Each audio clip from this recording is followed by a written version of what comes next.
Prime Minister, the leader of this country, Shri Narendra Modi ji,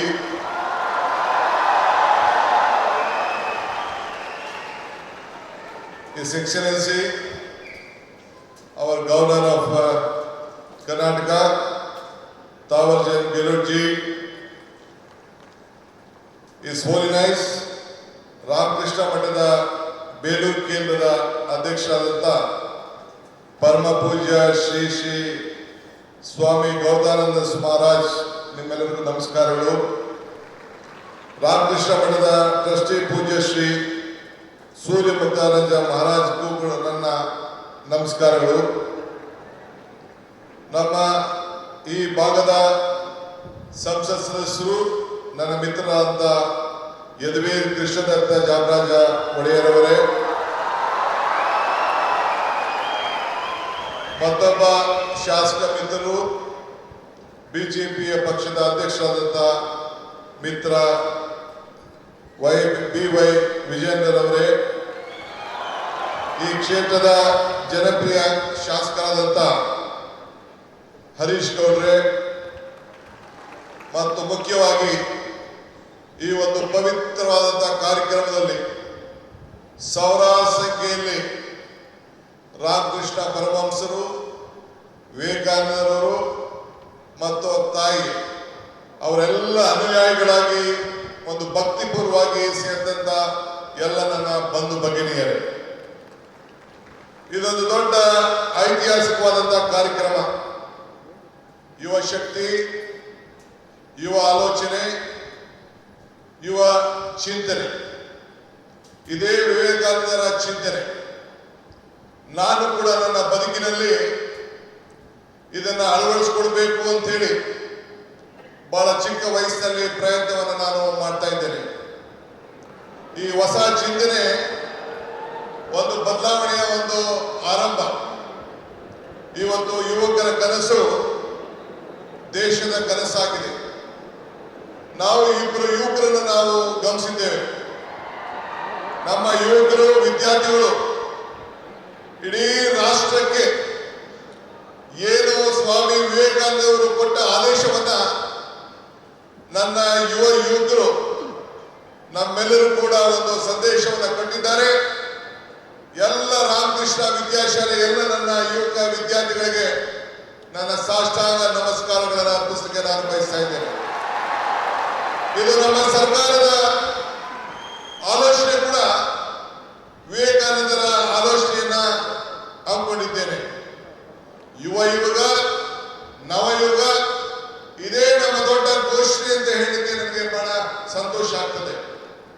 ಇವತ್ತು ನಾವೆಲ್ಲ ಸೇರಿ ಒಂದು ಟೀಮ್ ಕರ್ನಾಟಕ ಆಗಿ ಕರ್ನಾಟಕದ ಅಭಿವೃದ್ಧಿಗೆ ಇಡೀ ವಿಶ್ವ ಕರ್ನಾಟಕವನ್ನ ಗಮನಿಸ್ತಾ ಇದೆ.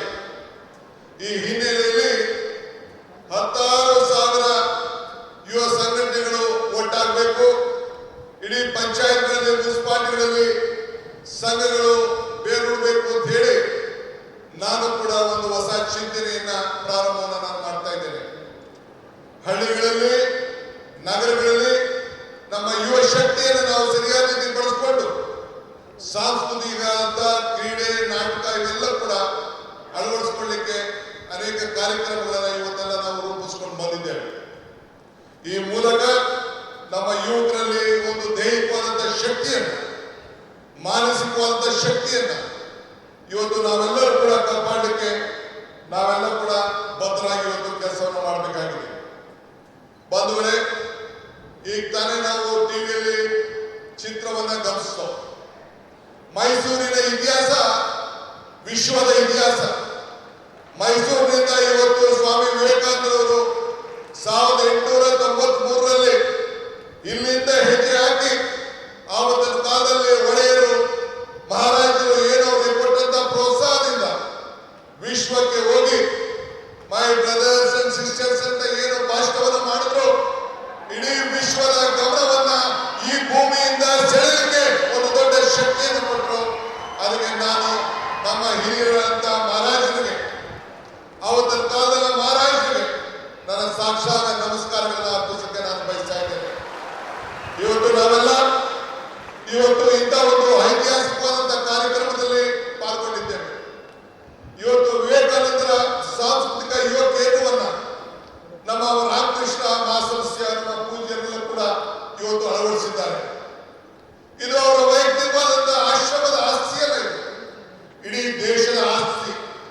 ಈ ದೇಶದ ಯುವಕರನ್ನ ಯಾವ ದಿಟ್ಟಿನಲ್ಲಿ ತೆಗೆದುಕೊಂಡು ಹೋಗ್ಬೇಕು ಅಂತ ಹೇಳಿ ಒಂದು ಕಾರ್ಯಕ್ರಮವನ್ನ ಇವತ್ತು ರೂಪಿಸಿದ್ದಾರೆ.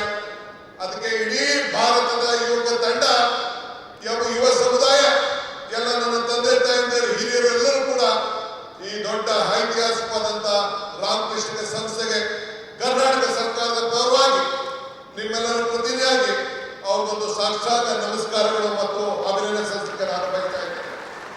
ಇಡೀ ಸರ್ಕಾರ ಅವರ ಜೊತೆಯಲ್ಲಿ ನಿಂತ್ಕೊಳ್ತಾರೆ.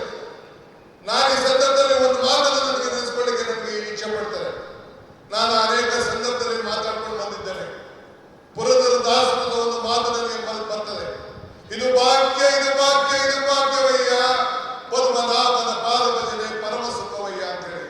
ಹಂಗೆ ಇವತ್ತು ನಾವು ನೀವೆಲ್ಲ ಸೇರಿ ಪ್ರಧಾನಮಂತ್ರಿಗಳು ಬಂದು ಉದ್ಘಾಟನೆ ಮಾಡುವಂತಹ ಕಾರ್ಯಕ್ರಮದಲ್ಲಿ ಈ ರಾಮಕೃಷ್ಣದ ಮಠದಲ್ಲಿ ಏನು ವಿವೇಕಾನಂದ ಸಾಂಸ್ಕೃತಿಕ ಕೇಂದ್ರದ ಕಾರ್ಯಕ್ರಮದಲ್ಲಿ ಪಾಲ್ಗೊಂಡಿದ್ದು ನಮ್ಮ ಭಾಗ್ಯ, ನಮ್ಮ ಭಾಗ್ಯ, ನಮ್ಮ ಭಾಗ್ಯ ಅಂತೇಳಿ ನಾನು ಭಾವಿಸ್ಕೊಂಡಿದ್ದೇನೆ. ಬಂಧುಗಳೇ, ನಾನು ಹೆಚ್ಚಿಗೆ ಮಾತಾಡುವಂಥದ್ದು ಇಲ್ಲೇನೂ ಇಲ್ಲ. ಮಾತಾಡಿದ್ರೆ ಬಹಳ ಗಂಟೆಗಟ್ಟಲೆ ಮಾತಾಡುವಂಥ ವಿಚಾರಗಳಿದೆ. ಇವತ್ತು ವಿವೇಕಾನಂದರ ತ್ಯಾಗ ನಮ್ಮೆಲ್ಲರಿಗೂ ಕೂಡ ಇವತ್ತು ಸ್ಫೂರ್ತಿಯಾಗಿದೆ. ನಮ್ಮೆಲ್ಲರೂ ಕೂಡ ಅವರ ಶಕ್ತಿಯನ್ನು ನಾವು ಅಳವಡಿಸಿಕೊಳ್ತೇವೆ. ಇವತ್ತು today I am very proud my honourable prime minister is here for this great event. This is A historic event of this country. This is not the historic event of Mysore. This is the historic event of the youth movement of this country. I remember this saying of Swami Vivekananda. He said, "Be bold-hearted when you are defeated. Be large-hearted when you are victorious." Today, my Prime Minister is here. I am requesting him on behalf of the government of Karnataka and all of you, you should be very bold-hearted to help us, help Karnataka, save Karnataka, because the entire world is looking at India and Karnataka through Karnataka and Bangalore. So I request you, once I remember our Honorable Prime Minister Atal Bihari Vajpayee had come to Bangalore for the laying the foundation of the airport.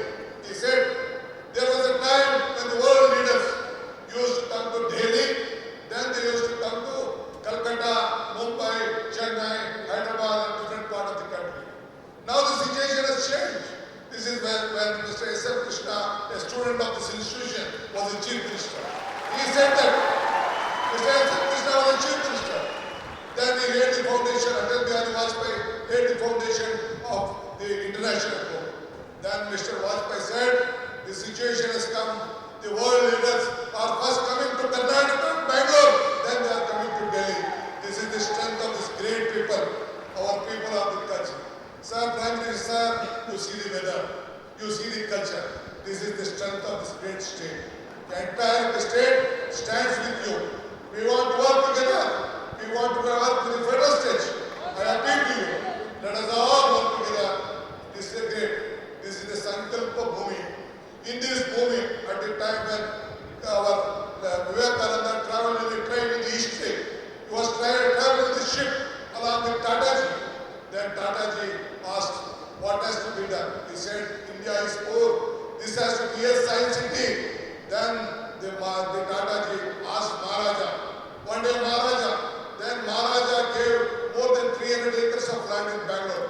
That is the Indian Institute of Science, which is in Bangalore. That is the contribution of Maharajas to the science of this country. That is what the Maharaja has done, and Tata's helped us.